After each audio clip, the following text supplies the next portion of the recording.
Today on NewsWatch, Donald Trump denies the abuse allegations, calling his accusers liars, but has the damage already been done? Plus, trying to rescue a campaign in crisis, Trump's running mate Mike Pence talks directly with CBN about the attacks and the media bias in this election. And the United Nations shows its anti-Semitic stripes. With Jerusalem at stake, a UN agency says the Jewish people have no ties to the Jewish Temple Mount.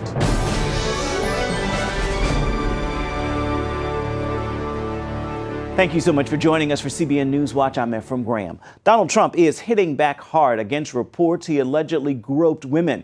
And on the Democratic side, more questions for Hillary Clinton over her email controversy. Charlene Aaron has the story.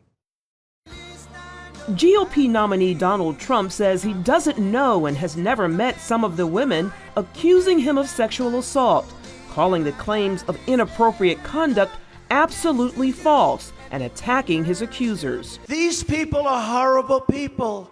They're horrible, horrible liars. Several women have come forward in a series of reports claiming that Trump groped or kissed them without their consent and made unwanted advances. Did he actually kiss you? Yeah.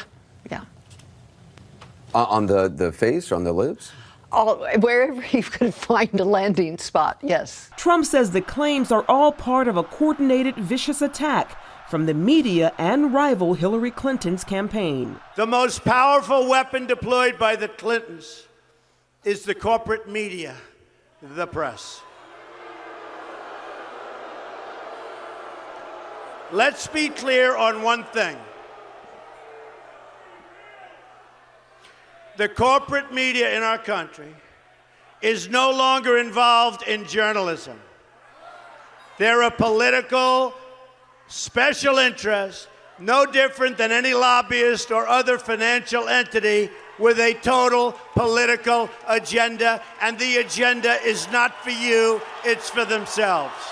At a rally Thursday, Trump says he has evidence to disprove allegations of sexual assault and will release it at the appropriate time. Though she's leading in the polls, Clinton sat down with talk show host Ellen DeGeneres to say the race hasn't ended yet. I don't want anybody to think this election's over. We've got to work really hard for the next 3.5 weeks because who knows? Her appearance came as the Democratic nominee faces continued fallout from her email controversy. Clinton said under oath in a court filing Thursday that she can't recall key details about her use of a private email server posed by the watchdog legal group Judicial Watch. A lawyer for Clinton provided her sworn answers in writing to questions submitted by Judicial Watch. The group has filed multiple lawsuits seeking copies of government documents from Clinton's tenure as Secretary of State. The Clinton campaign is also still dealing with fallout from the ongoing WikiLeaks releases of her campaign's hacked emails. And WikiLeaks plans to release tens of thousands more of those emails before Election Day. Charlene Aaron, CBN News. Donald Trump says it is no coincidence vicious claims against him came out at exactly the same time as WikiLeaks exposing Clinton's corruption. He points directly to media bias, and so does his running mate. Mike Pence spoke one-on-one with CBN about what's at stake in this election. Let me be clear. I was pleased that Donald Trump this last weekend on several occasions spoke up with humility and apologized for those remarks 11 years ago. But I'm very proud of the fact that he also in that presidential debate refocused on the issues of enormous importance to the American people. Look, Pat, I accepted the opportunity to run for vice president because I think this country's in a lot of trouble. I mean, 7.5 years of Barack Obama and Hillary Clinton's brand of leadership has literally weakened America's place in the world. It's emboldened the enemies of this country around the globe. It's stifled the American economy. And it's set us on a pathway of walking away from some of our most cherished, God-given liberties. And stay with us. We'll have the rest of that entire interview with Mike Pence and Pat Robertson later in the program. The appeal of a Pakistani Christian woman who had been sentenced to death for blasphemy has been postponed. The move came because one of the judges on the country's high court recused himself from the case because he'd been involved in a related case. Asia Bibi was arrested in 2009 after her Muslim co-workers accused her of insulting the Islamic prophet Muhammad. She was arrested and charged with blasphemy and sentenced to death. The London Telegraph reports her case is being postponed until Pakistani's Chief Justice appoints another judge. A day after the United Nations marked Yom Kippur as an official holiday, the UN's educational and cultural organization voted Judaism's most holy sites aren't Jewish at all. CBN Middle East Bureau Chief Chris Mitchell has that shocking story. In a vote of 24 in favor, 6 against, and 26 abstaining, UNESCO gave preliminary approval to a resolution ignoring the Jewish connection to Jerusalem's Temple Mount and Western Wall. This is at the core of Jewish and Christian history, and yet there's this systematic attempt to airbrush the history out of the picture. Students of the Bible know that the Temple Mount behind me has been the focal point of Christian and Jewish history for thousands of years. It's where Abraham prepared to sacrifice Isaac and where King Solomon built a temple according to the Lord's direction. But this Palestinian-sponsored resolution refers to the Temple Mount and the Western Wall almost exclusively by their Muslim names.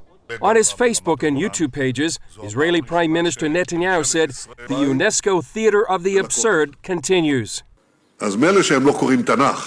Even if they don't read the Bible, I would suggest that UNESCO members visit the Arch of Titus in Rome. On it, one can see what the Romans brought back to Rome after they destroyed and looted the Second Temple on the Temple Mount 2,000 years ago. There, engraved on the Arch of Titus, is the 7-branch menorah, which is the symbol of the Jewish people, and, I remind you, is also the symbol of the Jewish state today. Soon, UNESCO will say that the Emperor Titus engaged in Zionist propaganda. Netanyahu said this decision would be like saying China wasn't connected to the Great Wall or Egypt to the pyramids. CBN senior editor John Waggy said the Temple Mount is really ground zero for the Jewish and Christian faiths. It's also the place where David was made king of Jerusalem, of Israel, and where Jesus overturned the money changers' booths at the temple, and also where Satan tempted Jesus. The U.S. joined Great Britain, Germany, the Netherlands, Lithuania, and Estonia in voting against the resolution. U.S. Senators Marco Rubio and Mark Kirk urged the Obama administration to condemn its adoption, writing, "This is just another attempt in UNESCO's disturbing trend of attacking Israel and delegitimizing the Jewish state and does nothing to promote peace." The spokesman for the Palestinian presidency said the U.S. should review its policies toward Israel, and Israel should recognize a Palestinian state with Eastern Jerusalem as its capital, with its Muslim and Christian holy sites. Oddly enough, there wouldn't be any Christian holy sites if there hadn't been Jewish ones there first. This is just one component of a larger Palestinian effort within the UN to delegitimize, to rewrite history so that this becomes a justification for a Palestinian state, a Muslim presence on the Temple Mount, a capital in East Jerusalem, all these things. So they're working on those simultaneously. A final vote on the resolution is scheduled for next week. But if more countries don't stand up for Israel and the Bible, it's set to pass. Chris Mitchell, CBN News, Jerusalem. 21 of the Chibok schoolgirls kidnapped by Boko Haram's Islamic extremists more than 2 years ago have been freed in negotiations. That is according to officials Thursday. Some 197 girls remain captive, though it is not known how many of them may have died. The girls are the first to be released as a result of government action. Hurricane Nicole ripped through Bermuda Thursday, pummeling the island with winds of up to 115 miles per hour. The Category 3 storm uprooted trees, flooded homes, and damaged boats. More than 27,000 people were left without power, but the British territory is looking to recover quickly. North Carolina is still seeing flooding, and 2 more people have died there in the wake of Hurricane Matthew, raising the death toll in the state now to 22. Operation Blessing has been busy helping survivors in Fayetteville, North Carolina. The Operation Blessing's teams have been providing hot meals, distributing water, and cleaning out homes. Tyrannus George's house is flooded and flooded and destroying everything he owned. But with the help of Operation Blessing, his family now has some comfort. My main concern was that my family was safe. I mean, you can get another house, but you can't get another life. I thank God for Operation a blessing because, you know, it shows us that you guys are concerned about us. And at the same time, you know, it's an example of us helping one another. Me personally, I thank God for you guys. Operation Blessing is still accepting volunteers. For more information, you can visit ob.org to see exactly how you can help.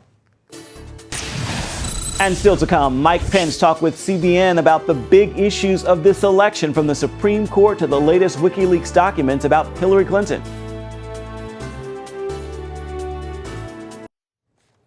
Republican vice presidential candidate Mike Pence is speaking out about issues being ignored by the media in this election. CBN founder Pat Robertson spoke with Pence about that media bias and much more. Take a look. It's been amazing. It's good to be with you today, by the way.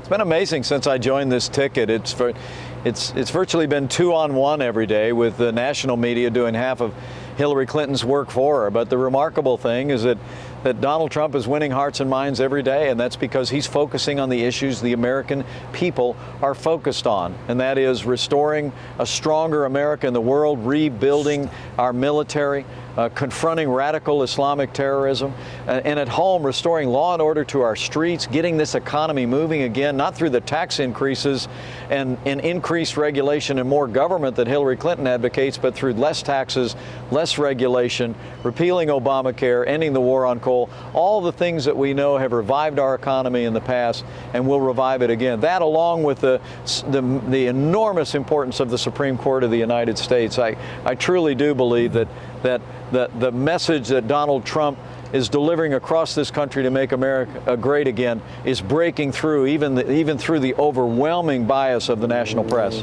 I founded the American Center for Law and Justice. We fight in the Supreme Court. We've had a number of victories, but right now our people don't dare to go to the court because they know they'll get a decision against them. A 5-4 court could just kill religious liberty, and it would. I understand that Merrick Garland was for the whole idea of the Second Amendment dealing only with militias, which means they would disarm the population. It's a very, very serious thing you guys are dealing with. It's absolutely right, Pat. And I tell people, and I said this in Raleigh, North Carolina last night, that as important as national security is, and we've got to be stronger in the world, as important as law and order is, as important as getting this economy moving again is, maybe the most important issue on the ballot is the fact that the next president of the United States will probably set the course and direction of the Supreme Court for the next 40 years. And it's on all of those issues that are enshrined in the Bill of Rights. You heard Hillary Clinton in that presidential debate when she was asked about appointments to the court. It was a checklist of things she wanted the court to do and continue to do. That's called legislating from the bench. In Donald Trump, you can look at the list of some 20 men and women, conservative jurists, that he'll be drawing from to fill not only the vacancy left by the late and great Justice Antonin Scalia, but as we go forward, Donald Trump and I will be making appointments to the federal courts at every level from the Supreme Court down that will strictly interpret the Constitution of the United States, that will stand by our God-given liberties, our liberties enshrined in the First Amendment, the freedom of speech, the freedom of religion, and stand by our Second Amendment. It's so important to point out, Hillary Clinton actually said that one 5-4 decision, the Heller decision about the Second Amendment, was wrongly decided. That was decided by one vote. Literally, all that decision said was that the right to keep and bear arms in the Constitution was an individual right. And Hillary Clinton thought that that was wrong. So all of these issues are liberties, the decisions of the Supreme Court, the role it plays in our lives. It's of enormous importance, and everyone within the sound of my voice should know that 26 days from now, we must ensure that the next president making appointments to the Supreme Court of the United States will be President Donald Trump. I understand that these WikiLeaks things have discussed, the Hillary's people have been discussing anti-Catholic bigotry of an alarming extent. Well, what do you know about that? Well, it's all part of an avalanche coming out of the years of the Clinton Foundation and making their way to the internet. But I have to tell you, as as a fellow believer, I was deeply troubled that Hillary Clinton's communications director in an email made anti-Catholic and anti-Christian remarks. She actually referred to evangelicals as being not socially acceptable. She said that to be Catholic was more socially acceptable than to be evangelical, but there were also demeaning comments about the Catholic faith. You know, we simply, you've seen it over the course of your career, these elitists in Washington, D.C., and the condescending attitudes they have about faith. I mean, Hillary Clinton should denounce those comments immediately and call on her communications director to apologize to Catholics and evangelical Christians across America, and do it immediately. You know, there was a subpoena from the Congressional Committee about certain emails, about certain documents, and also certain pieces of equipment. And under that subpoena, the Justice Department or the FBI instructed those people to destroy actually the evidence that was requested by a congressional committee. That to me is just absolutely appalling. I mean, why hasn't there been a great outcry about that? Well, it's remarkable, and frankly, these WikiLeaks releases of emails is starting to call into high relief exactly why, after it was discovered that she had a private server, that while she was Secretary of State, she operated the Clinton Foundation that accepted tens of millions of dollars from foreign governments and foreign donors. But after it was discovered she had a private server, when Congress made a request for the emails, she used high technology and actually hammers to destroy access to and the availability of those emails. But even just this week on ABC News, it was uncovered that while she was Secretary of State, there's an email now, hard evidence, that shows that her State Department was actually directing contracts for the Haitian relief effort following the 2010 earthquake to friends of the Clintons. I mean, this is exactly the kind of pay-to-play politics that Hillary Clinton said never happened. She said no decision at the State, if you remember in the first debate, no decision at the State Department was ever impacted by donations to the Clinton Foundation. Well, now we're holding an email where a senior official, senior aide to Secretary Clinton was directing contracts for the rebuilding of Haiti in the period after the earthquake to friends of the Clintons. This is the kind of politics, the kind of pay-to-play politics and cronyism the American people are sick and tired of. And Pat, it's the kind of pay-to-play politics that's going to end the day that Donald Trump becomes president of the United States. Well, you're a great governor of Indiana, and you're a credit to our nation. We thank you so much for being with us. Thank you, Pat. Good to be with you. Up next, jumpstart your weekend with a look at what's family-friendly in movie reviews. Find out if Middle School, The Queen of Catway, and Priceless are a good fit for your family.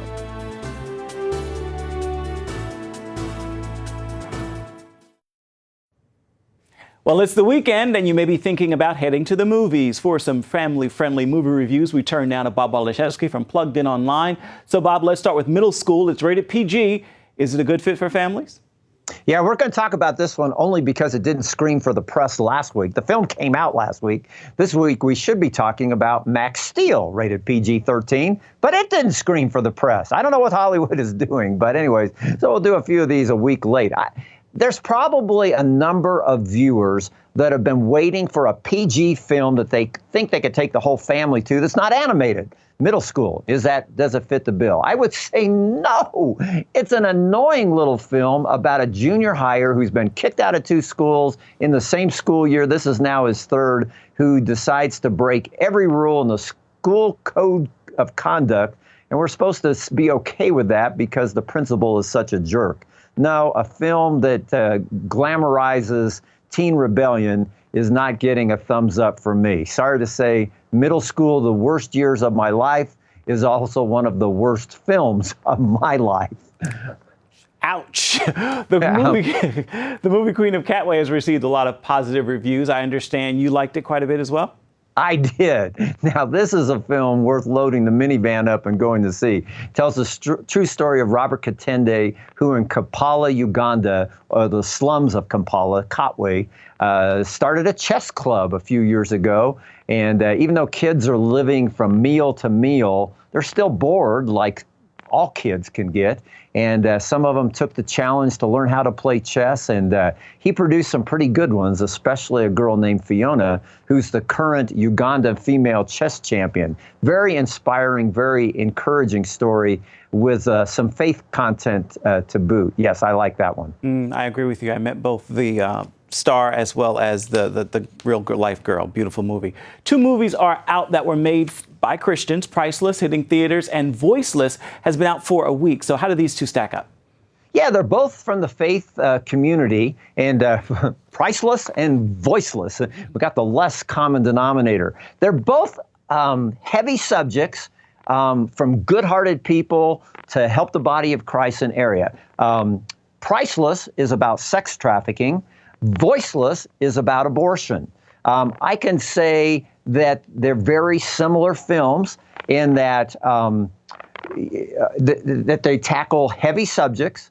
They tackle them from a very good-hearted faith perspective. Both films, I would give a 4 out of 5 for family friendliness, and only knock it down a point because of thematically, you're probably not wanting to take your 5-year-old to go see a movie about abortion or a movie about sex trafficking. That said, these are important subjects. The church needs to, rally and once again get on board with these subjects. And I applaud the 2 filmmakers, different filmmakers, for making these 2 films. We do as well. Thank you, Bob. You bet. Time for your Friday Faithful, and today's message is this: God has created you for greatness. Don't settle for anything less. His word says you are fearfully and wonderfully made, and God never falls short of his word. So with that word, make this a fabulous Friday and focus so you walk worthy of that call to greatness. That is going to do it for this edition of CBN NewsWatch. Remember, you can find more of our exclusive coverage of the issues you care most about, and you can always find it at cbnnews.com. We'd love to hear what you think about the stories you've seen here today. You can do it on Facebook, Twitter, and Instagram. Hope you'll join us again right here next time. Have a fabulous Friday and a wonderful weekend.